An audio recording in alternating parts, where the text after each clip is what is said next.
Friends, welcome to PVK guidance. ఎలా ఉన్నారండి? ఎలా చదువుతున్నారు?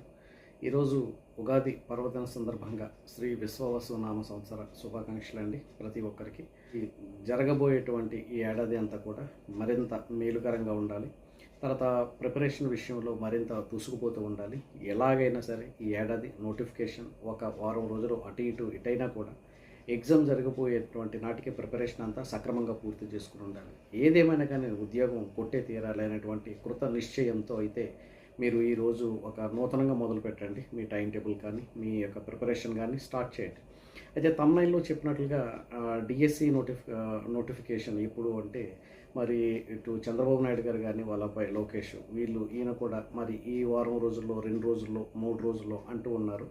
20 అంటే ఉగాది నాడు మరి ఏవైనా ఒక జీవో అయితే రిలీజ్ చేయాల్సి ఉంటుందని చెప్పేసి ముందు అనుకున్నప్పటికీ కూడా మరి కారణాలు ఏమైతే ఏముంది, మరి నోటిఫికేషన్ అయితే మాత్రం ఏప్రిల్ మొదటి వారంలో అంటే 10వ తారీఖులోగా నోటిఫికేషన్ ఇవ్వడానికి వాళ్ళు సన్నద్ధమవుతూ ఉన్నారు. ఖచ్చితంగా ఎగ్జామ్ డేట్ అయితే మాత్రం ముందు అనుకున్నట్టుగా ఒక నెల రోజుల్లో అలా పెట్టడానికి అయితే అవకాశాలు ఎట్టి పరిస్థితుల్లో కూడా లేవు. ఎందుకంటే ఎస్సీ ఎస్టీ వీరికి ఇచ్చేటువంటి ఫ్రీ కోచింగ్ టైం కూడా వారు పెంచారు కనుక ఇక మిగిలినటువంటి దాని సమయం అంతా కూడా చూసుకుని ఖచ్చితంగా ఇక 2 నెలలు పైబడే సమయం ఉంటుందండి. 3 నెలలు వెళ్ళిపోయినా ఆశ్చర్యపోవాల్సిన పని లేదు. ఇంకా డేట్స్ గురించి అయితే డిస్కషన్ వద్దండి, కంటెంట్లోకి వెళ్ళిపోతాము. అయితే డిఎస్సి ఎప్పుడు ఉంటుంది అంటే కనుక మీరు ఊహించుకోవచ్చు. కనీసం ఒక 2.5-3 నెలల సమయం ఉంది అని మీరు అనుకోండి. అయితే చాలామంది అడుగుతున్నటువంటి ప్రశ్న ఏంటి అంటే సిలబస్ చాలా హెవీగా ఉంది, వ్యాస్ట్ సిలబస్ ఉంది సార్, బట్ ఇన్ టైంలో మేము మా సిలబస్ను మేము ఆ సిలబస్ను మేము రెడీ కాలేకపోతున్నాము, ఎంత చదివినా కూడా అక్కడే ఉంటుంది, కదలడం లేదు అని చెప్పేసి అంటున్నారు. ఒక్కటి మాత్రం గుర్తుపెట్టుకోండి మిత్రులారా, ఈ సంవత్సరం కనుక జాబు సాధించిన పక్షంలో ఇప్పుడు ఈ డిఎస్సిలో కనుక ఉద్యోగం కనుక సంపాదించకపోతే నెక్స్ట్ రిక్రూట్మెంట్కి మీకు ఖచ్చితంగా పట్టేటువంటి సమయం 2 నుంచి 3 ఏళ్ళు అండి. ఖచ్చితంగా మరో 2 నుంచి 3 ఏళ్ళు. ఈ 2-3 ఏళ్ళ వ్యవధిలో చాలామంది కూడా పోటీకి దూరం అయిపోతారు. చాలామంది కూడా ప్రిపరేషన్ కూడా ఆగిపోతారు.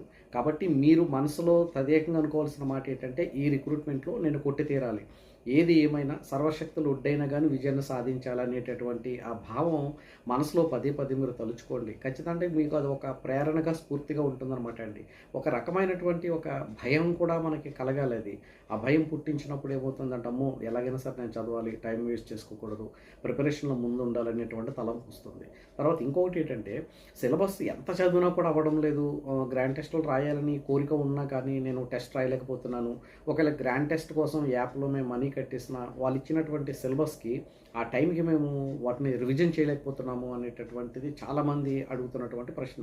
ఒక్కసారి మీరు గుర్తుపెట్టుకోండి, ఏ ఒక్కరు కూడా అంటే కోచింగ్ చెప్పేటటువంటి సార్తో సహా ఏ ఒక్కరు కూడా అన్ని విషయాల మీద సమగ్రమైనటువంటి అవగాహన 100% ఎవరు కలిగి ఉండలేదు. ఎప్పుడైనా సరే వారు కేవలం దేని ద్వారా సాధించారు? సాధన ద్వారా మాత్రమే సాధించారు. అవునా కదా చెప్పండి? ఈరోజు మెథడాలజీ చెప్తున్న సార్స్ కానీ, కంటెంట్ చెప్తున్న సార్స్ కానీ, ఎవరైనా కానీ, ఏదో యూనివర్సిటీ ప్రొఫెసర్స్ అయినా కానీ ఒక్క రోజులోనూ లేకపోతే ఒక సంవత్సరంలోనూ గడించిన పాండిత్యం అండి కాదు కదా, సాధన ద్వారానే వస్తుంది. మరి అటువంటి సాధన ఇక్కడ ఒక డిఎస్సి ఆస్పిరెంట్ ఎలా చేసుకోవాలి అంటే కనుక ప్రధానమైనటువంటి ఒక మౌలికమైన సూత్రం జాగ్రత్తగా వినండి.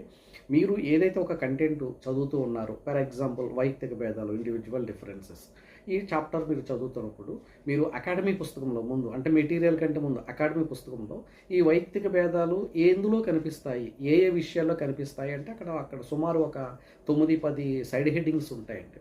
ఒక్కొక్కటి నేర్చుకునే కంటే ముందు మీరు ఏం చేయాలంటే విహంగ వీక్షణం లాగా ఆ 9-10 సైడ్ హెడ్డింగ్స్ కూడా మీరు ముందు చదివేయాల్సి ఉంటుంది అనమాట అండి. అంటే సాంఘిక పరిస్థితులు లేదా ఆర్థిక పరిస్థితులు లేదా దృక్పథాలు లేకుంటే ప్రజ్ఞా పాఠవాల స్థాయి, ప్రశ్న కాఠిన్యత, ఇలాంటి కొన్ని అంశాలు అక్కడ ఉన్నాయి, క్లియర్గా ఉంటాయి అన్నమాట అండి.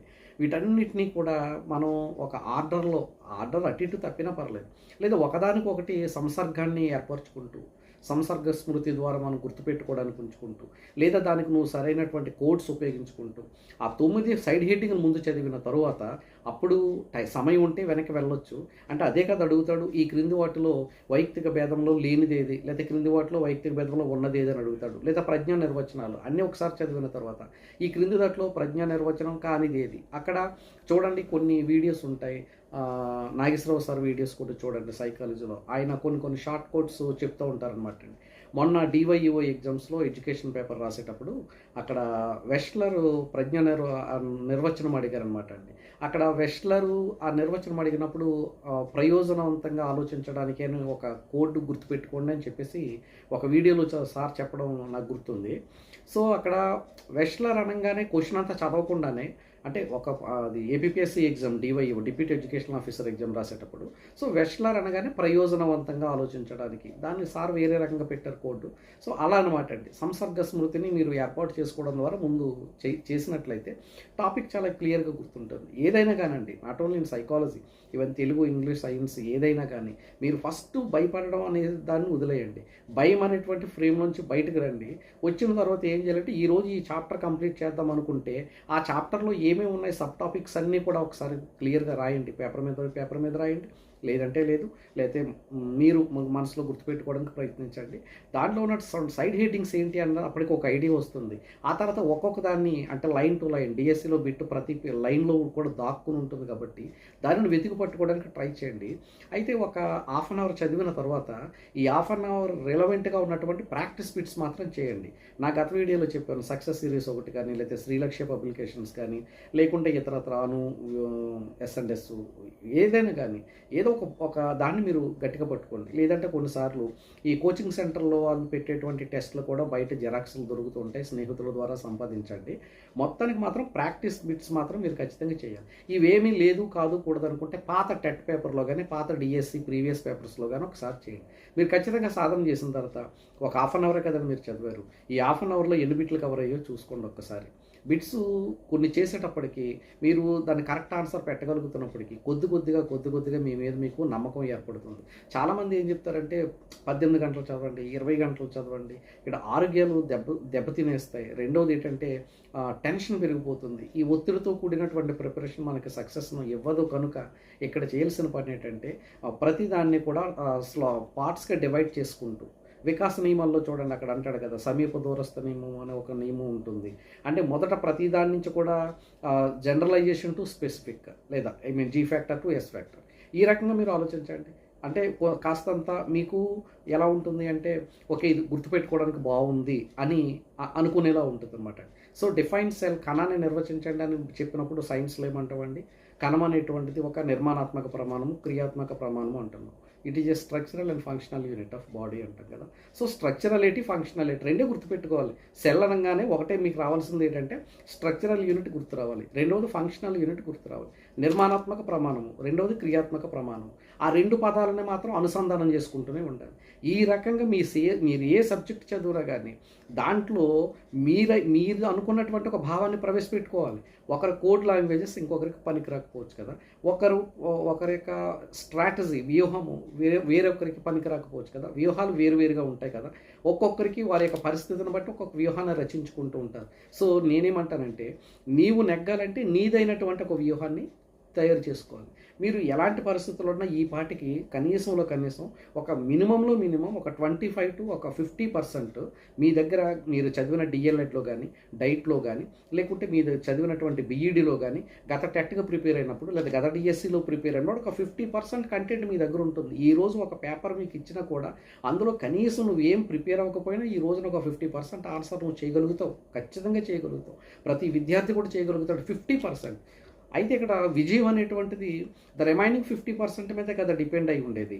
కాబట్టి నీకు వచ్చినటువంటి ప్రతి అంశం నీకు ఆ స్మృతిలో ఉంటుంది, కాన్షియస్లో ఉంటుంది. దాని పక్కన పెట్టి మీకు రాని అంశాలు, నీకు కఠినతరమైనటువంటి అంశాలు, ఇప్పటిదాకా సిలబస్లో నువ్వు కవర్ చేయలేనటువంటి విషయాలు ఏదైతే ఉన్నాయో వాటిని ఒకసారి, అంటే నీకు నువ్వే ఓపెన్గా, అందరి దగ్గర ఏమి చెప్పక్కర్లేదు కదా, నీ నోట్స్లో నువ్వే రాసుకుని ఈ ఏరియాస్ని నేను ఇప్పటిదాకా కవర్ చేయలేదు, గత టెట్లో కానీ, గత డిఎస్సిలో కానీ, గత నా ప్రిపరేషన్లో ఎప్పుడు కూడా ఈ ఏరియాని కవర్ చేయలేదు అనుకుని వాటి మీద ఫోకస్ పెట్టగలిగితే నీకు కాస్తంత ధైర్యం వస్తుంది. రెండవది నీ మీద నీకు నమ్మకం పెరుగుతుంది.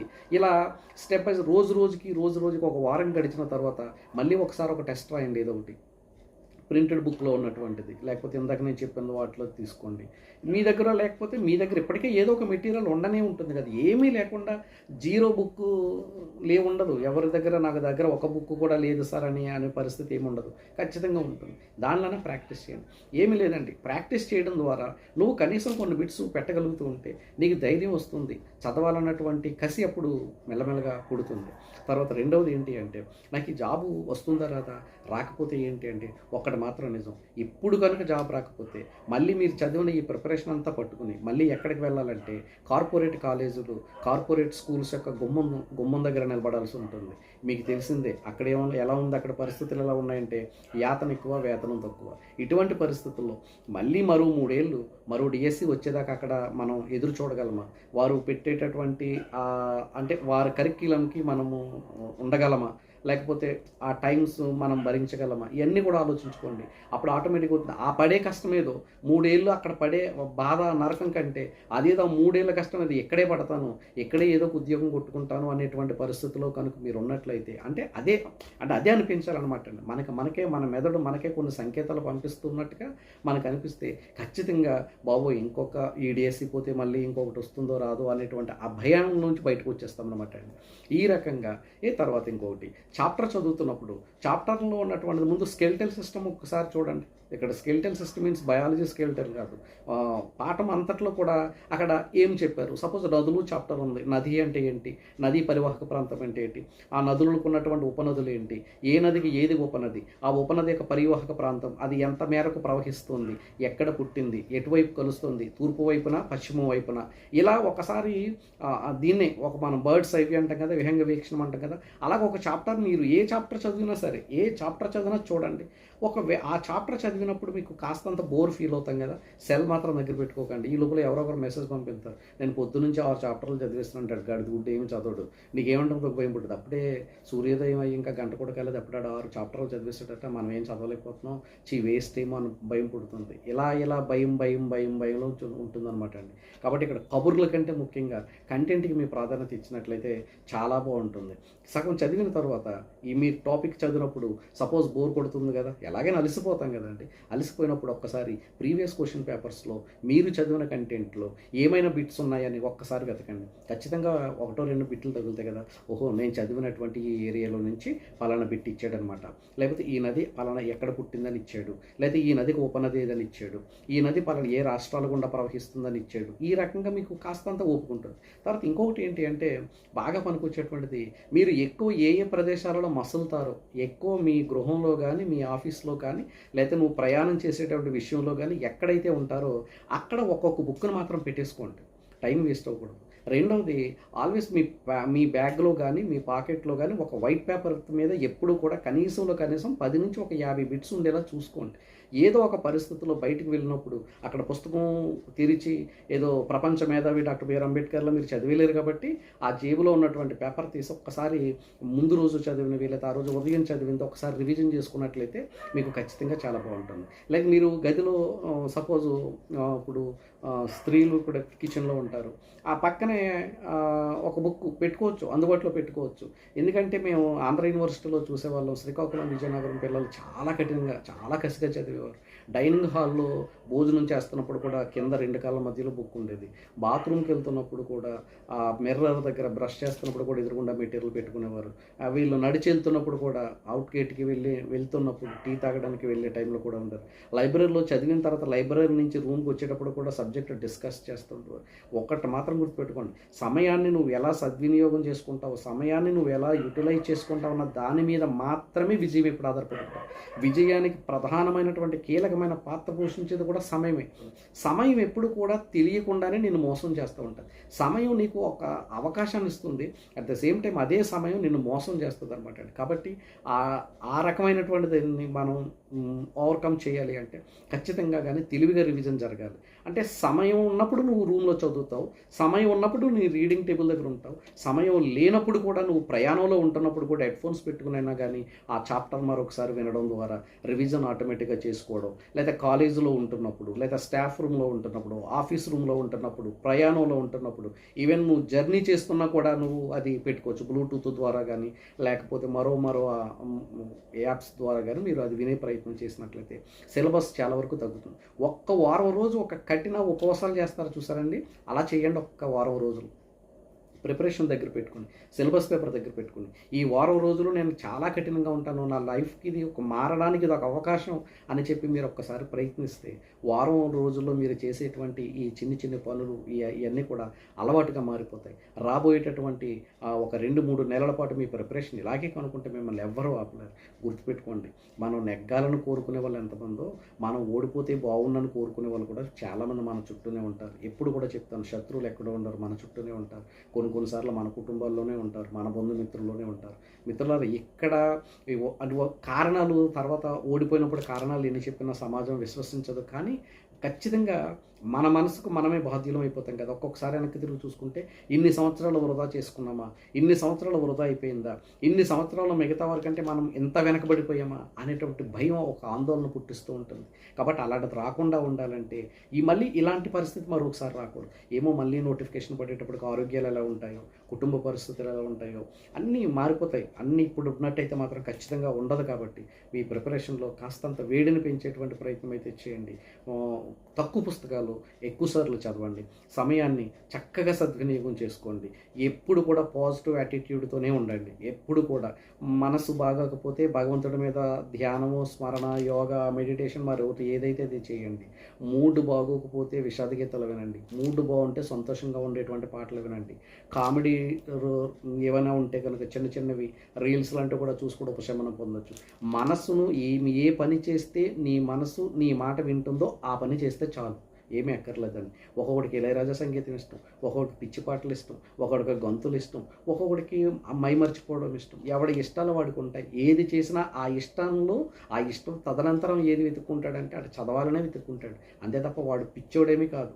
పిచ్చోడు అస్సలు కాదండి. కాబట్టి పుస్తకం దగ్గర ఉన్నంతసేపు కూడా సెల్ ఫోన్ స్విచ్ ఆఫ్ చేసుకున్నాం, ఒకవేళ ఫ్లైట్ మోడ్లో పెట్టుకున్నాం. మీ ప్రిపరేషన్ కనుక కంటిన్యూ చేసినట్లయితే, ఒక విలువైనటువంటి సమయాన్ని ఈ విజయానికి కనుక నువ్వు ఇచ్చినట్లయితే, ఈ డిఎస్సి అంటే ఈ శ్రీ విశ్వవసునామ సంవత్సరం ఖచ్చితంగా జీవితంలో మంచి వెలుగులు నింపి మీరు, మీ కుటుంబం, మీ బంధుమిత్రులు, మీ శ్రేయోభిలాషులు అందరూ కూడా సంతోషంగా ఉండాలని కోరుకుంటున్నాను. ఈ పీవీకే గైడెన్స్ ఛానల్లోకి మీరు ఫస్ట్ టైం చూడడం అయితే కనుక ఎన్నో మార్కెట్లో ఉన్నటువంటి పుస్తకాలు, బిట్ బ్యాంక్స్, దీనికి సంబంధించినటువంటి అనేకమైన వివరాలు, పర్సనల్ మోటివేషన్ క్లాసెస్ అన్నీ కూడా గత వీడియోలో కూడా నేను చేశాను. మరింతగా చేయడానికి ప్రయత్నం చేస్తాను. రాబోయేటటువంటి వీడియోస్లో ప్రతి వీడియోలో కూడా ఒక 10 బిట్స్ సైకాలజీ నుంచి కానీ, ఇంగ్లీష్ నుంచి కానీ, తెలుగు నుంచి కానీ, ప్రతి సబ్జెక్ట్ నుంచి ఒక కనీసం 10 to 15 బిట్స్, అవి కూడా బాగా మోస్ట్ ఇంపార్టెంట్ బిట్స్ లాంటిది ప్రింట్ ఫామ్లోనే నేను పెట్టి దాన్ని కొంచెం ఎక్స్ప్లెయిన్ కూడా చేయడానికి ట్రై చేస్తాను. మీకు అది అర్థమైతే బాగుంటుంది. లేదు అది నాకంటే మీరే అందులో జెమ్స్ అనుకోండి, అసలు గొడవే లేదు. ఆ బిట్ నేను వెంటనే ఒక స్లైడ్ పెట్టి వెంటనే తీసేస్తూ ఉంటాను. కనీసం ఈ వీడియో ద్వారా ఆ రోజు ఒక 10 నుంచి 15 బిట్లో లేకపోతే 20 బిట్లో నేర్చుకున్నట్లయితే చాలా వరకు ప్రయోజనకరంగా ఉంటుంది. నా ఈ వీడియో కనుక మీకు నచ్చితే కనుక కింద కామెంట్ చేయండి. కామెంట్స్లో మ్యాక్సిమం 95-96% అందుకని పాజిటివ్ కామెంట్స్ వస్తున్నాయండి. Thank you very much. Subscribe చేస్తున్న వాళ్ళందరికీ కూడా మరోసారి థ్యాంక్స్ అండి. ఈ ఏడాది ఖచ్చితంగా జీవితంలో ఒక మంచి మార్పును తీసుకొచ్చే దిశలో మీ ప్రిపరేషన్ మొదలు పెట్టండి. ఎప్పుడో కాదు, ఇప్పుడే స్టార్ట్ చేయండి. ఈరోజే స్టార్ట్ చేయండి. భగవంతుడికి దండం పెట్టుకుని ఏం పెట్టుకుంటే అది పెట్టుకుని మీరు మాత్రం కఠిన ఉపవాసాలు చేస్తున్నట్టు, నోములు నూస్తున్నట్టు ఖచ్చితంగా మీరు చేయండి. మీరు మీ విజయాన్ని ఎవ్వరు కూడా ఆపలేరు. I wish you all the best.